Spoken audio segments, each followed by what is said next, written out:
Hello, hello, how you doing? This is Kinesiology 234, and this presentation looks to build upon the previous presentation, which focused mostly on fascia lines, but introduced compensation patterns into the process. Now, what we talked about before with fascia lines, we know that there are 12 of them in the body, and it's part of an integrated system that not only makes life happen with the human form, but also allows the body to move. And these fascia lines are comprised of the skeleton and muscular systems and connective tissue, and they run in and throughout the body. And when you look at the entire system, it's held together by tension and compression. Always some kind of tension from the muscles, always a little bit is being provided even at rest, and compression is the forces of gravity pulling us down to the surface of the earth, whether we are standing, lying flat on our back or our stomach, seated. Whatever position we are in will affect how gravity is pulling on our body, if you will. So to that end, we looked at how you have these fascia lines, which are all part of a functional movement pattern, and they have a functional contractile pattern. And if there is dysfunction anywhere in that pattern, it can resonate somewhere else. And when you look at injuries to humans, you can kind of classify them into two main areas. You have this chronic and also acute. Chronic is kind of like a continuous ongoing injury. Activities of daily living are a great example of this. Sitting at a computer, being hunched over, sitting in a car on our wallet, that's a very good example of having chronic injuries. Acute injuries are like trip and fall, car accident, you run into something, hit your head. That's something that's very short term. It happens at that moment. But what happens many times is an acute injury ends up manifesting itself into a chronic condition. That's because a person will have, say, like a car injury, or they're playing a softball game when they're 25 years old, they roll an ankle, they don't get it taken care of, they end up for the next 10 years walking with a funky little limp or some type of hitch in their step to compensate for the sore ankle on the right side, and ultimately their left hip or their left knee starts to hurt because of the actual asymmetrical loading patterns. So you have to look at this as a practitioner and be able to ask the right questions and ask your people. Okay, when you work with your clients, I hope you start to look at them a little bit differently. You can start to ask some questions that can get a response out of them. Okay, so I'm noticing you're moving this way and that way. Was there some type of injury in your past? And they might divulge like, oh yeah, 15 years ago I was in a car accident. I got T-boned in a intersection, and I ended up with a little bit of whiplash on the right side of my neck. And you can then start to work with them because they might be tight on one side or have a compensation pattern on the other side because of the whiplash incident. Playing softball, rolled my ankle, hurt my knee. You can just run through the litany of different types of injuries that a person can have. And there's so many of them that are just beyond the scope of this presentation. But the point is, these individuals will have an injury many times on one side of their body or to a particular joint, and it'll manifest itself somewhere else in terms of more of a chronic condition. So again, ask your people regarding acute type of injuries to determine what's going on with a chronic issue. So if we go ahead and take this a step further, and we look at people who have had those injuries, have gone through like rehab, and have different compensation patterns, or perhaps have some kind of compromised movement, you'll sometimes have to work with them not only to rehab the one area, but you might have to actually work to reprogram and get rid of the compensation pattern on the other side. So you have like this two-pronged approach anytime you have somebody who had an injury. This is especially true with people who had to have like a hip replacement or a knee replacement. And you got to think of this in terms of any type of knee or hip replacement. Those are generally done because a person has a very chronic, long-term condition that's usually like arthritis or some type of degenerative type of condition that takes years, perhaps a decade, to really get them to the point where they have to have a surgery.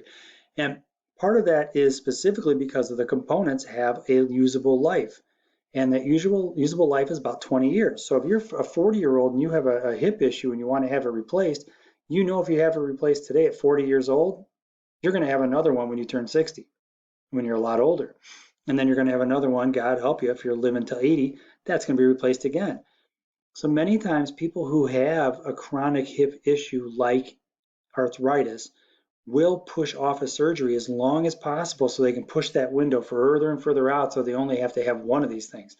But my point is, in doing so, you know they're living with this chronic condition that includes a lot of pain, and a lot of pain that didn't start today, but actually has almost been like a movement pattern erosion over time, where they've had less and less mobility, more and more discomfort, offloaded work more and more to one side of the body from the other side of the body. Very common to have people like this where it takes a decade for them to get to the point where they are.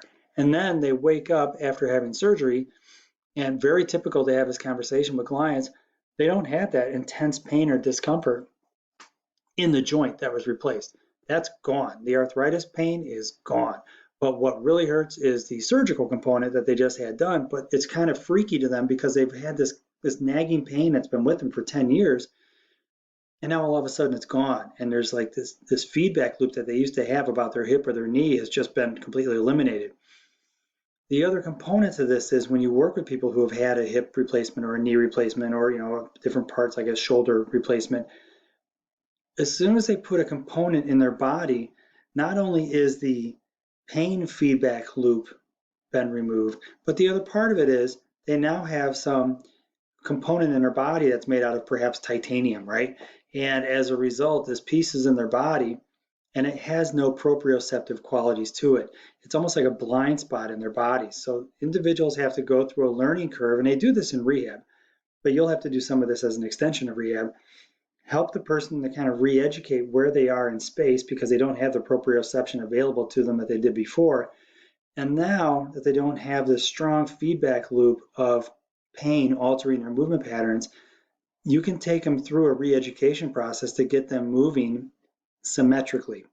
And it's going to take a little bit of while, and you're going to have to work on some mobility work and some flexibility work on one side of the body that might not even be the same side as the knee that was replaced or the hip that was replaced. It's because they spent so long offloading work and they've been walking asymmetrically, moving asymmetrically in general, that you have to take them through that learning curve to teach them how to move correctly again. So let's look back at these two fascia lines, right? If you look at this interconnectedness and you know you have some type of injury, and you start to look at this and go, okay, if a person had maybe arthritis in their knee, in the right knee, how that would translate up even through this fascia line versus if they have a knee issue and how it would translate in this fascia line up through the system. These are 12 different lines that all work together to make movement happen. And I said it before, some are antagonistic, some are synergistic, some work together, no doubt about it. And you have to look at it and go, okay, a person who probably was walking for the last 10 to 12 years on an arthritic right knee will probably have a little bit of issue up in the pelvis, right? They may have to do some work there, and they might have a little bit of work in the low back. So you're going to have to work with your people to kind of re-educate them on where they are in space and place, but also you're going to have to re-educate their bodies to undo what they've been doing for the last 10 years, 15 years before they've had a knee replacement. And if you take this even a step further and you go ahead and look at this, and you know this slide from before, but I changed the verbiage a little bit, you can see how this deficiency would can translate across multiple lines and how a deficiency on one side of the body can basically have a negative impact on the functional back line or the superficial back line. And you can kind of look at this now and go, look at the muscles that are involved in one of them versus the other, and how just one component could have a ripple through effect in terms of different fascia line and how it can affect the functional contractile path of each. And I stress this and I stress this and I stress this. Revisit this with your clients. Ask them in terms of what's going on. Did they have any kind of acute injury before? Did they twist an ankle? Did they have a car accident? Anything like that. If you start to pick up a movement pattern where it looks like they're compensating, try to find out a little bit more, because if there is any kind of pain or discomfort, that's a really good contractile inhibitor. It's like, hey, my arm really hurts when I raise my arm, or really hurts when I raise my arm. Well, don't raise your arm. Your body does that on a much more complex level, if I can say it like that, to try to minimize movement that might be of discomfort or actually painful to help reduce injury. So find out more about ADLs, find more about acute injuries, and realize that an acute injury that happened years ago could manifest itself into chronic pain today. And basically that then becomes reduced mobility for the clients and reduced ability to function. And what you're trying to do is restore that function. Also start to evaluate your clients and think in terms of movement patterns. I'm not asking you to retool your entire programming for your clients, but I'm more interested in you actually taking a look and kind of evaluating if you have them do or perform a bicep curl, kind of get an idea of how, if they perform a bicep curl, how that's going to ripple through the other fascial lines in the body. And to that end, you might look at it in terms of, okay, I'm having a spiral line today. I might be doing a deep back line or superficial back line for the next day. And you might look at it in terms of programming wise, how you break out different movement patterns based off of fascial lines. A little bit more complex, a little bit more kind of out there in terms of total movement pattern than you're probably used to accustomed to doing. But I just urge you to kind of wrap yourself around that as you're working with your clients and you're taking them through workouts to try to get an idea of the different movement patterns associated with exercise. All right, guys, have a good one, and I'm signing off.